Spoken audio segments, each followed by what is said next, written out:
So I'm shutting down the bot, and then you barge in, grab a monitor, and run off. I'd be shocked, but then the moon hit. Wait, is it really just a shulker box? Yeah, Dad, you made that interface, remember? Right. I appreciate the sentiment, though. Where have you been in the meantime? I spawned in super far away, like 100,000 blocks or something. It's been a really long walk. Man, this season is broken. I figure the moon event just took me for a player but couldn't drop me off his spawn for whatever reason. We did only recently get our Pigglesworths too, so that's on brand.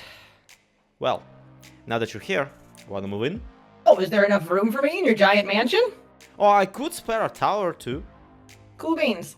I'll take whichever you haven't blown up yet.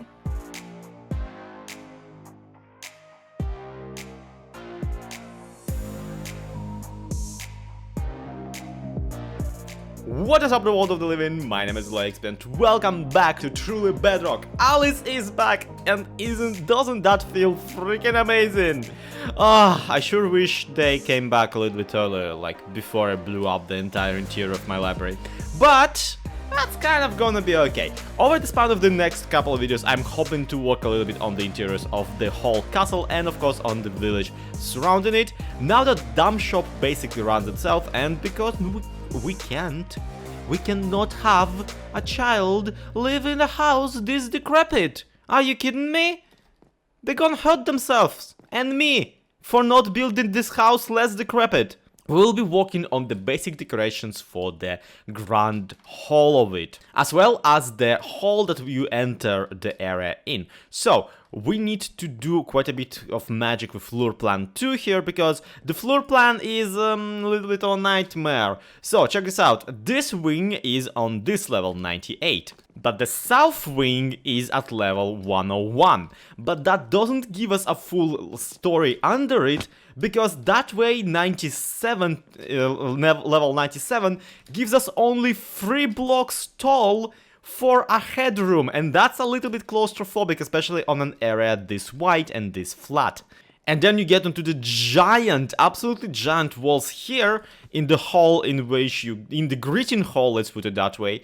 And this entire project just becomes a headache before you even start to consider the extra attic level that is up here, perfectly inaccessible. Because need I remind you, there's not a stairway in the ground hall leading through the ceiling, and on top of that ceiling there's this central tower that I don't even know what to dedicate to. Yeah, if I ever end up completing this house, it will be nothing short of a miracle. And yeah, let's work a little bit miracles today, shall we? I'm really in the mood for it. Now I still want to use the concrete, the red concrete and the red wool combination that was so successful for the library. The issue though, of course, is that, well, I don't have those materials anymore. All my gravel at the moment is in a very particular place, and that particular place is the dump shop, because I'm trying to sell it in there. And you know what? I feel it's fair enough if I go and sell it to myself.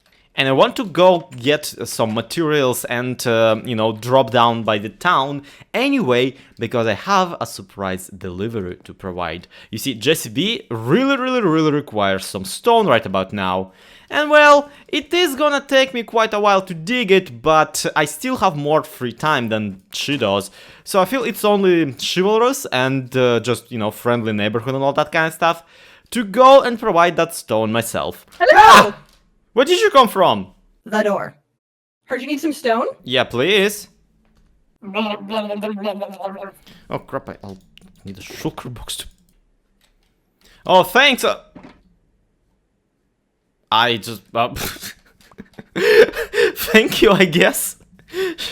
They just disappeared. Now, you know me, I'm not one for frivolous, you know, giving. I'm not a charity is what I'm trying to say, but believe me, once you see what's going on around here, you will be amazed, and you also will know exactly why I decided to invest into this entire operation. And that's what this is. This is not a donation, this is an investment. I want to invest into a server where something like this here is being built, because this, my friends, is JCB's latest project. Absolutely enormous mountain. Just okay, just out of the curiosity, level 279, and the peak of it is gonna be level 279. Wait, what? No! 200 blocks tall! This person is insane. I don't know what Jesse is thinking, but this is gonna be a very long shot. Now, I already have donated to her quite a bit of dirt. There's rooted dirt, there's tooted dirt, there's and by God be shooted dirt. But most of all, be kind dirt. So now we need to, you know, give her a little bit of cobblestone, bobblestone, and I don't have a third shulker box to make a funny name out of it. So, I guess we're just giving her cobblestone and bobblestone. And I know what you're thinking, Zloy, this is like awfully uncharacteristical of you. Like, just super out of character to just be kind to people and give them the materials they need. And you have to also understand, it's not necessarily a donation, it's more of a curse. Because now Jesse will have to build a super smelter and actually like wait for an hour and a half for all of this to process and get smelted. Which technically is Alice's prank, because I did ask for stone. And they brought me cobble. I'm gonna still sign this, even though I'm pretty sure that after the rooted tooted dirt, cobble bobble is gonna be not a surprise. Absolutely not a surprise from whom this came from. Right, anyhow, back to the project, back to the problem at hand, which of course is that, you know, dump shop, which currently is swimming in sand and gravel. And would you look at that, despite TIZZTOM requiring quite a bit of concrete, nobody seems to have bought any? I feel robbed, stolen from, even. And on top of that, well, to the side of it technically, there's this thing that's popped up. I don't even understand what it is, but randomly 2 bees. Or not 2 bees. Copyright pixelers. Look, I don't know why whoever built this felt like it should obstruct the entrance to my shop. But let's see what is it they're selling that's so valuable that it has to obstruct only the greatest shop in the entire server. Bees, 1 diamond stacked.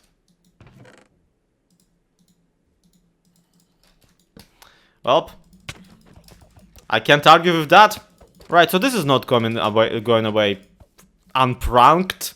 I just need to, like, think about it a little bit. And I mean, it does have concrete on it, which just instantly makes me think TIZZTOM. And let's face it, TIZZTOM does have quite a bit of a reason, to potentially prank me back, seeing how I left a giant billboard at his house.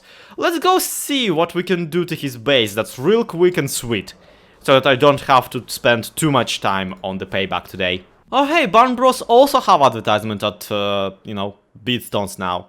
That's cool. So, somebody already dropped a little bit of a turd on his ship. This thing here seems prankable, so us all get out. And this here is very disturbing, honestly.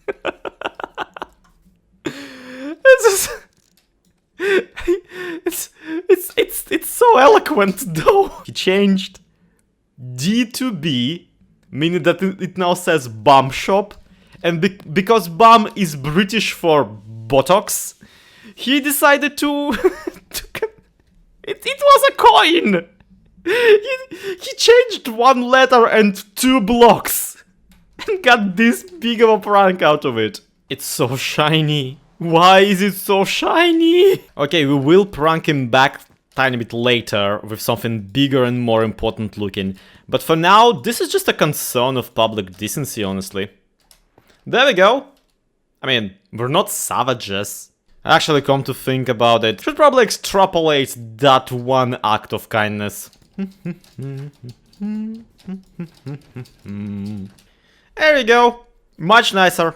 This still doesn't count as revenge, by the way. This is just a preamble.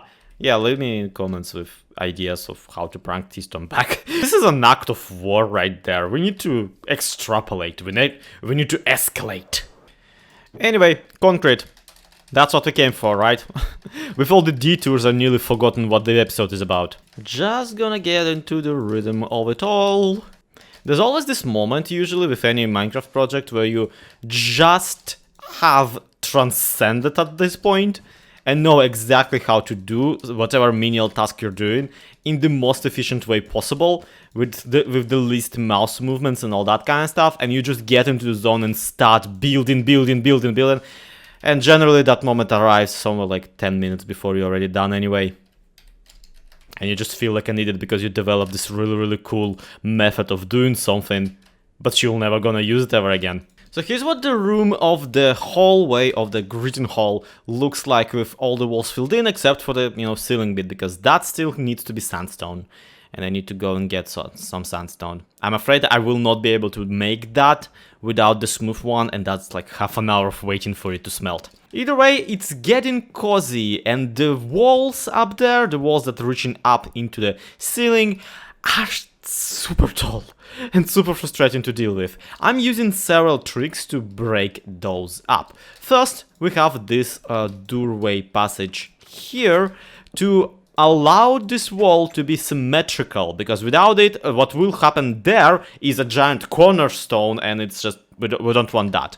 The corner is still there if you walk in, but at the very least it's now concealed by the room's, frame for by the door into it. On top of that, we still have this giant empty area here, and you know what I want to do with it?